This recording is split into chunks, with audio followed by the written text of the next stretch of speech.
So this upper building, which is all the reception area, there's no housing here, there's nothing in this building, any of it. This is like 96% done. There's a little bit of painting left. I got some grout to do over here, but basically everything we can do is done. There's not much more. There's some cleaning and stuff like that, but nothing major. So we're working on one of the buildings in the back, finishing that, and I've got one other building that I've got some stuff that's going to be done on that. So there's still plenty to do, and I have some fun coming up, I think, with the pool. I drew some new pictures last night, re-engineered it so that hopefully it doesn't leak, etc., and how it's going to be built. So that's going to be part of today's discussion.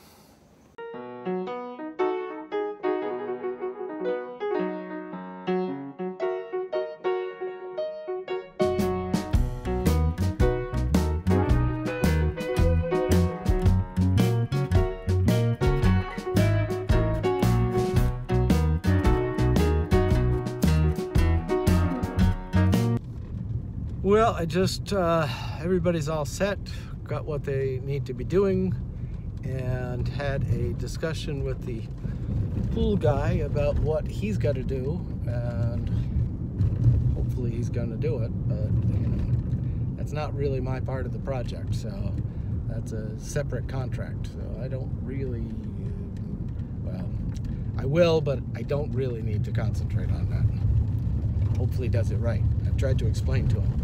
If he doesn't, he'll end up taking it out. It's just the way it is on this job. I've got 2 decks to build. So one of the things I've been doing after lunch is been planning out all the things like the how many floor joists I'm going to need, how many nails, how much this, how much that, and everything else. And one of these decks is a big deck. It's 68 feet by 20 with a 8 by 10 pool inside it. So I have to account for how I'm going to, you know, the structure underneath, what am I going to put for piers, how am I going to tie them all together, what kind of stainless steel bolts, stainless steel nails, stainless steel joist hangers, etc., etc. And it'll take a little while. The pool's being worked on now. I'm hoping in the next week, maybe, that's a big maybe, that the pool structure is pretty much done. Then I can have, because there's also another giant cement wall that's going around all of that on the outside of that 20 by 68 foot deck. So it's like, okay, there's a lot of things that I have to contemplate. And that's just, you know, part of it during the day. I've got guys finishing off the soffits, the underside of the overhang of the roof, guys painting, other people doing more finish work. So it's like, that's how my day is. It's one thing over here, over there, look at this, question, what do we do about this? How do we deal with that?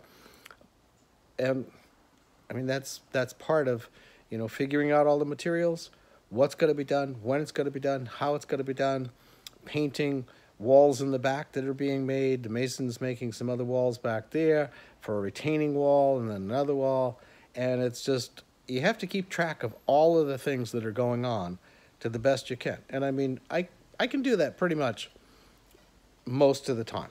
But there's parts that I forget here and there because there are no set plans.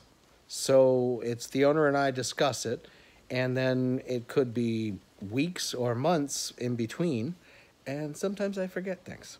So not too often, but sometimes I do.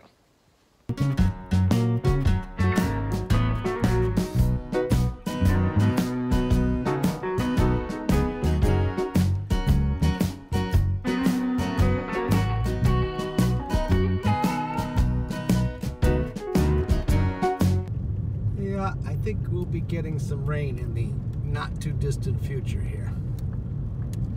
Looks it.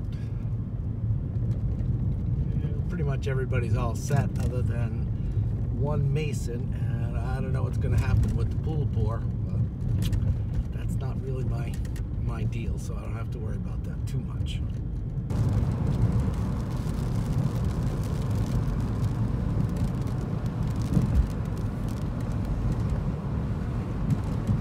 Cada piece of what do you do? What do I do? Let me record you. I guess.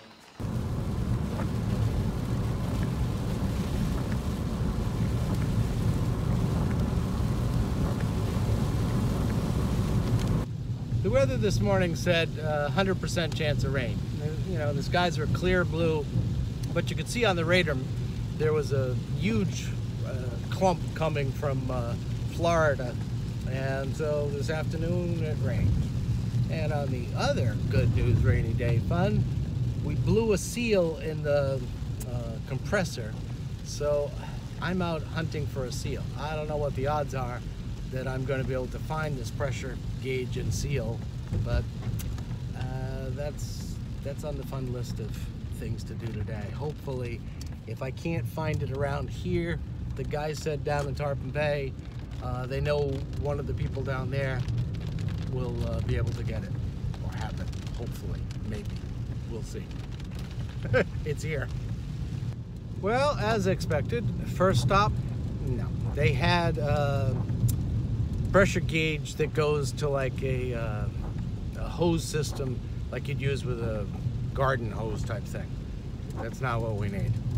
I need one for an air compressor, so I'm gonna try another place, and then after that I'll have the guys try to see if they can find it down at Tarpon Bay, I guess. I mean, there's not much choice.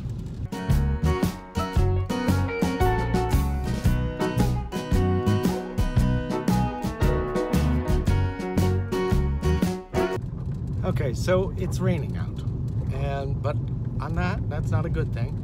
But on the bright side of things, I don't think you need to worry about dying and not being able to work, because there's 2 cars in front of me that are going like 10 miles an hour.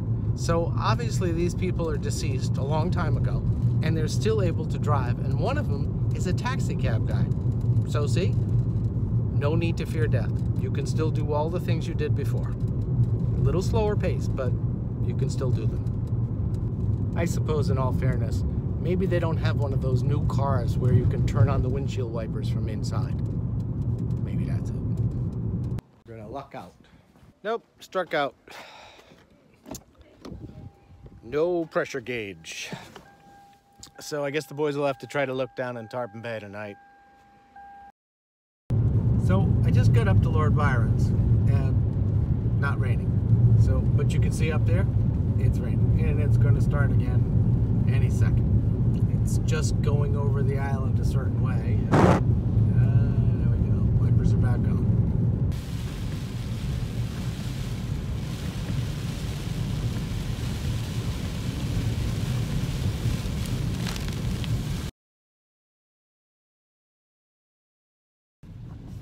So the reason you don't just speed through puddles and everything else, it's not that the water could be deep. It could, because the roads aren't curved right and everything else. But it's also because there can be rather large potholes under there. And you hit one of those, the water's going to give way, and you'll end up with a flat tire.